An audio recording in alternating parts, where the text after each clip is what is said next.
Sir మేము complaint పెట్టి 2 నెలలు అయింది. అప్పటి నుండి ఎవరు రాలేరు, ఎవరు పట్టుకోలేరు. రంగారెడ్డి జిల్లా షాబాద్ మండలంలో ఊహించని ఘోరం జరిగింది. క్షణికావేశం, కక్ష సాధింపు 6 అమాయకుల ప్రాణాలను బలి తీసుకున్నాయి. దైవాలగూడ గ్రామంలో శనివారం తెల్లవారుజామున చోటు చేసుకున్న ఈ నరమేధం స్థానికంగా తీవ్ర కలకలమే సృష్టించింది. ఒకే ఒక్కడి ఉన్మాదానికి 2 పసిపిల్లలతో పాటు 6 బలైపోయారు. తనపైన పోక్సో కేసు పెట్టారనే ఒకే ఒక కక్షతో రాజ్ కుమార్ అనే 28 ఏళ్ల యువకుడు ఈ ఘాతుకానికి ఒడిగట్టాడు.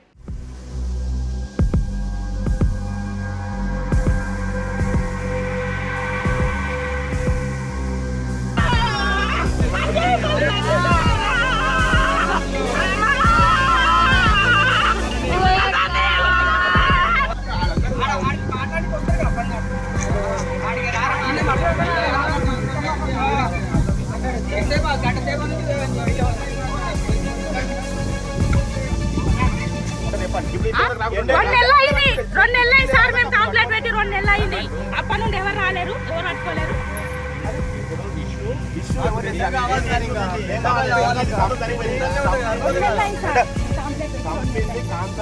రమేష్ ఎస్ఐ సిఐ కాతారెడ్డి నిర్లక్ష్యమే చంపింది. వాళ్ళు పోలీసులు కాకపోతే పోలీసులు జాబులు చేయకుండా బయటకు పొమ్మను. బిఎస్లో ఎంతవరకు వస్తారు, మంచిగా చేస్తుండొచ్చు. వాళ్ళని నమ్ముకుంటే మాతో కాదు. నిందితుడు రాజ్ కుమార్ 7 ఏళ్ల క్రితం సరిత అనే మహిళను ప్రేమించి పెళ్లి చేసుకున్నాడు. వీళ్ళకి 2 కుమారులు కూడా ఉన్నారు. అయితే ఒక మైనర్ బాలికను వేధించాడనే ఆరోపణలతో గత మే నెల 16వ తేదీన బాలిక తల్లి పోలీసులకు ఫిర్యాదు చేయడంతో రాజ్ కుమార్ పైన పోక్సో కేసు నమోదైంది. ఈ కేసులో జైలుకు వెళ్ళి ఇటీవలే ఆయన బెయిల్ పైన బయటకు వచ్చాడు. అయితే ఆ కక్షను మనసులో పెట్టుకుని శనివారం తెల్లవారుజామున సైకోలాగా మారాడు రాజ్ కుమార్.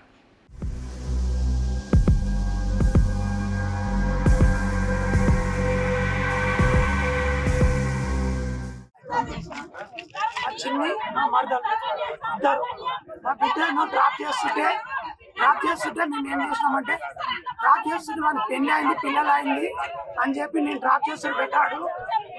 మీరు ఒకటారమే పెట్టావు, ఉన్న ఆస్తిని చూసి నేను డ్రాప్ చేస్తున్నాను అని చెప్పి మా పాపకు చెప్పుకొని బంద్ చేసినాక వాడు ఏం చేసిండు, కాలేజ్ కాడికి పోవడం పెట్టిండు. కాలేజ్ కాడికి పోయి ఆడ డ్రాప్ చేయడానికి పెట్టిండు. ఆడ ఇబ్బంది పెట్టి ఇంట్లో చెప్తే తీసుకొచ్చి కంప్లైంట్ ఇప్పించినాం. కంప్లైంట్ ఇస్తే పోలీసు వాళ్ళు కంప్లైంట్ తీసుకురు, కానీ దాన్ని ఏమి ముందలు పోలేరు, దాన్ని పట్టించుకోలేరు. వాళ్ళ నిర్లక్ష్యం పట్టించుకోనందుకు ఎలాంటాడు మా పాప చనిపోయింది, మా మర్దలు చనిపోయింది, మా చిన్ని చనిపోయింది, 3 చనిపోయారు. వాళ్ళ వీళ్ళ నిర్లక్ష్యం వల్లనే ఇంత జరిగింది. వాడు ఒక ఊరి మీద పిచ్చుకుక్క, వాళ్ళ అమ్మ వాళ్ళ అన్న సహకరించురు వానికి. వాళ్ళని గిట్టి ఇక్కడ తీసుకొచ్చి వాళ్ళని మా వాళ్ళని అయితే ఎట్లా చంపిరో వాళ్ళని గిట్టి అలాగే చంపితే మేము ఈ ధర్నా విరమిస్తాం. మొదట దైవాలగూడలోని తన సొంత ఇంట్లోనే భార్య సరితతో పాటు కన్న కొడుకులైన 4 ఏళ్ల పరీక్షిత్, 2 ఏళ్ల దైవీక్షిత్లను కత్తితో పీకలు కోసి అత్యంత దారుణంగా హతమార్చాడు. వారి మృతదేహాలు అలా మంచం పైన పడున్నాయి. ఆ తర్వాత షాబాద్ పిఆర్ఆర్ స్టేడియం సమీపంలో ఉన్న ఆ మైనర్ బాలిక ఇంట్లోకి వెళ్ళిపోయాడు. బాలికను బలవంతంగా లాక్కొచ్చేందుకు ట్రై చేశాడు. కానీ తనను అలా లాగుతూ ఉంటే అడ్డొచ్చిన బాలిక తల్లి లక్ష్మి, నాయనమ్మ రుక్కమ్మల పైన కత్తితో దాడి చేసి వాళ్ళిద్దరిని కూడా అక్కడికక్కడే పొడిచి చంపేశాడు.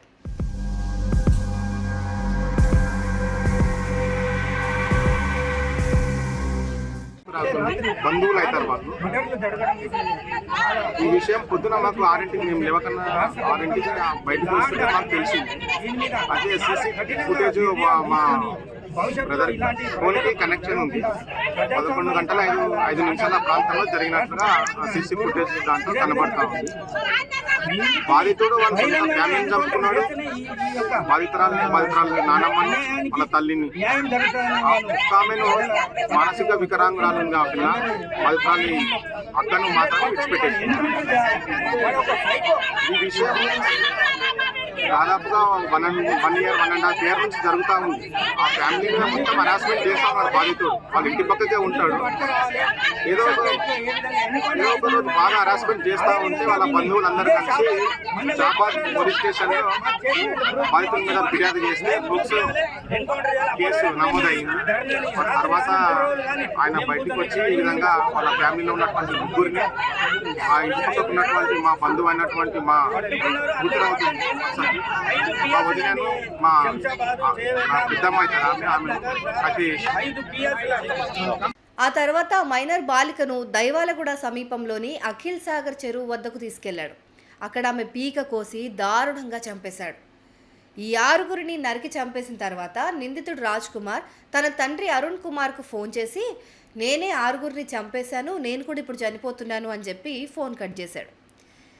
ఈ వార్త విన్న తండ్రి ఇంకేం చేయాలో తెలియక పోలీసులకు సమాచారం అందించాడు.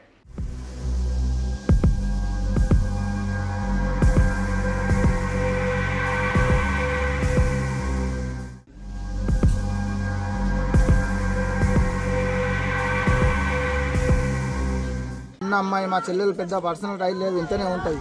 చిన్న పిల్లలు ఉంటారు, ఆ పిల్లలు పట్టుకొని ఆ ఇంట్లో ఎట్లుంటారని వేరే వాళ్ళతో చెప్పించినాము. నేను చెప్పిన వాళ్ళిద్దరికి భార్య భర్తలకు ఏదో లైట్గా గొడవ అయిందంట. వాళ్ళు పోయి షాబాల ఇంట్లో ఉన్నారు. ఇప్పుడేమో ఈ అబ్బాయి ఇక్కడ అయ్యింది కాకుండా ఒక అమ్మాయిని షాబాలో లవ్ చేసి అది పోక్సో కేసు అయింది. పోక్సో కేసు అయినాక జైలుకి పంపించక ముందుకే బెయిల్ ఇచ్చారు. బెయిల్ మీద బయటకు వచ్చిండు.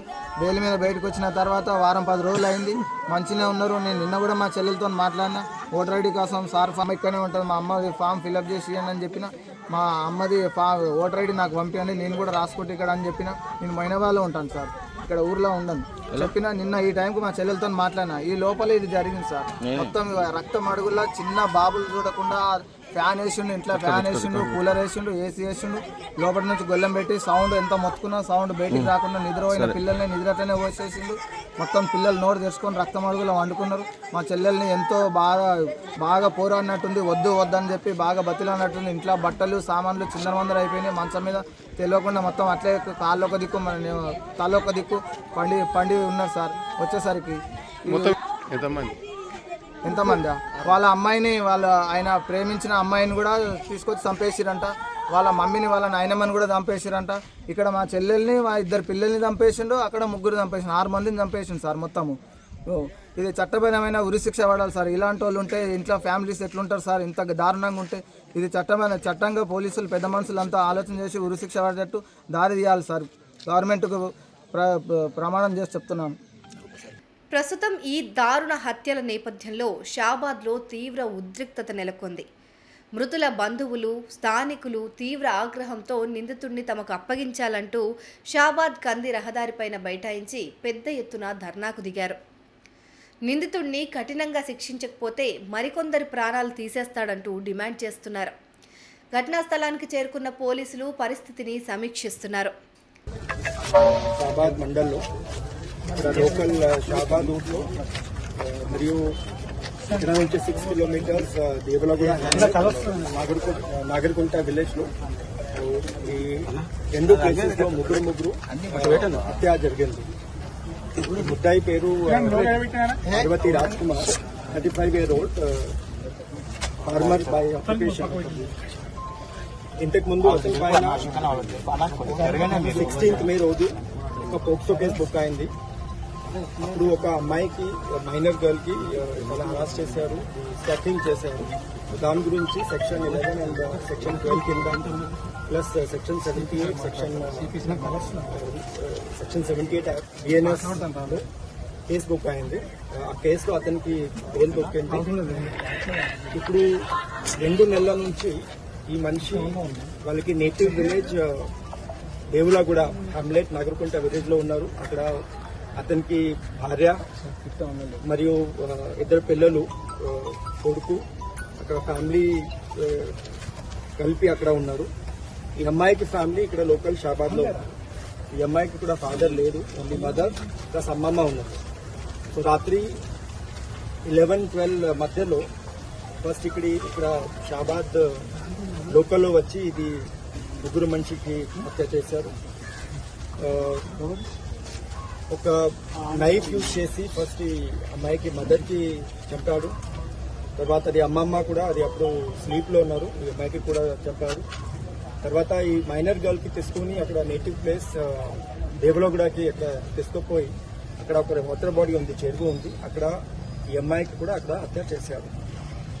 తర్వాత ఈ చెరువు నుంచి అతనికి ఇల్లు హార్డ్లీ 200-250 మీటర్స్ ఉంది. అక్కడ పోయి ఓన్ ఫ్యామిలీ వాళ్ళు ఉన్నారు, అన్ని ఇది నిద్రలో ఉన్నారు. భార్య ప్లస్ ఇది ఇద్దరు పిల్లలు 1.5 year and 4 year ఇద్దరు కొడుకు, వాళ్ళకి కూడా హత్య చేశారు. తర్వాత అరౌండ్ 11:57 రాత్రికి వాళ్ళకి తండ్రికి ఫోన్ చేశారు, ఇట్లా నేను చేశాను, ఈ 6 మనిషికి హత్య చేశాను చెప్పారు. చేసి ఫోన్ స్విచ్ ఆఫ్ చేశారు. ఇది చెప్పారు, నేను కూడా వెళ్తున్నా, నేను కూడా సూసైడ్ చేస్తాను, but that is not confirm. తర్వాత మాకు ఇది ఈ ముద్దాయికి పేరెంట్స్ వచ్చి షాబాద్ పోలీస్ స్టేషన్లో ఈ సెంటర్ ఇన్ఫర్మేషన్ మాకు ఇచ్చారు. అప్పటి నుంచి మేము ప్రయత్నం చేస్తున్నాము. ఈ 6 మనిషి బాడీ ఆల్రెడీ మేము ఈఎంఈ కోసం హాస్పిటల్కి షిఫ్ట్ చేసాము. కంప్లైంట్ బుక్ అయింది. అండ్ ఇది అక్యూజ్డ్ పర్సన్, ఇది ముద్దాయి, ఇది ఇప్పుడు అబ్స్కాండింగ్లో ఉన్నారు.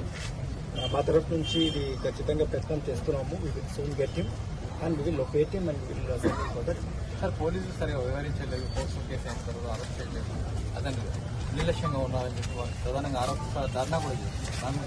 అవును. సో యాక్చువల్లీ ఇమీడియట్లీ కేసు అయిపోయిన తర్వాత అబ్స్కాండ్ అయినారు. విలేజ్లో లేదు, ఆల్మోస్ట్ 15 days ఇది 2 వారం ఇది విలేజ్లో లేదు. మేము ప్రయత్నం చేశాము అప్పుడు. తర్వాత అతను యాంటిసిపేటరీ బెయిల్కి ఫైల్ చేశారు. ఇది ఇంకా సెక్షన్ 11-12లో 7 years లోపల ఈ పనిష్మెంట్ ఉంది. సో దాని కారణం మా కోర్టు కూడా they are given anticipatory bail with personal bond release చేశారు. అదే 7 years పైన ఉంటే definitely court will accept remand. Family వస్తే నెగ్లెక్ట్ గా మాట్లాడారు, అంతేకాకుండా మీరు చూసుకుంటే దాని గురించి వీఆర్ వెరిఫైయింగ్. దాని గురించి again neglect is there, we will take action from our side. Examine చేస్తున్నాము. ఇది పాత ఫైల్ కూడా చూసాము.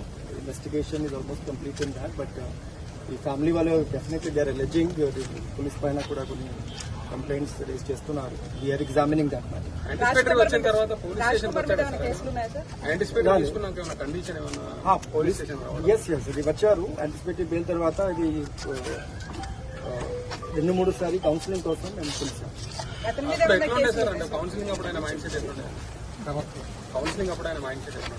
మీన్స్ యాక్చువల్లీ అతనికి కొంచెం పాత రికార్డ్ అట్లా ఉంది. యాక్చువల్లీ ఇది వాళ్ళకి 2 వారం ఇది విలేజ్లో లేదు. మేము ప్రయత్నం చేశాము అప్పుడు. తర్వాత అతను యాంటిసిపేటరీ బెయిల్కి ఫైల్ చేశారు. ఇది ఇంకా సెక్షన్ 11-12లో 7 years లోపల ఈ పనిష్మెంట్ ఉంది. సో దాని కారణం మా కోర్టు కూడా they are given anticipatory bail with personal bond release చేశారు. అదే 7 years పైన ఉంటే ఖచ్చితంగా definitely court will accept remand అవుతుంది. ఫ్యామిలీ వస్తే అదే దాని గురించి అట్లా again neglect is there, we will take action from our side. Examine చేస్తున్నాము. ఇది పాత ఫైల్ కూడా చూసాము. Investigation is almost complete in that. But ఈ ఫ్యామిలీ వాళ్ళు definitely they are alleging. Police పైన కూడా కొన్ని కంప్లైంట్స్ రేజ్ చేస్తున్నారు. We are examining that matter. నా పిల్లలు నా గడ్డన్న వాళ్ళ అమ్మా నాది రియల్ మీ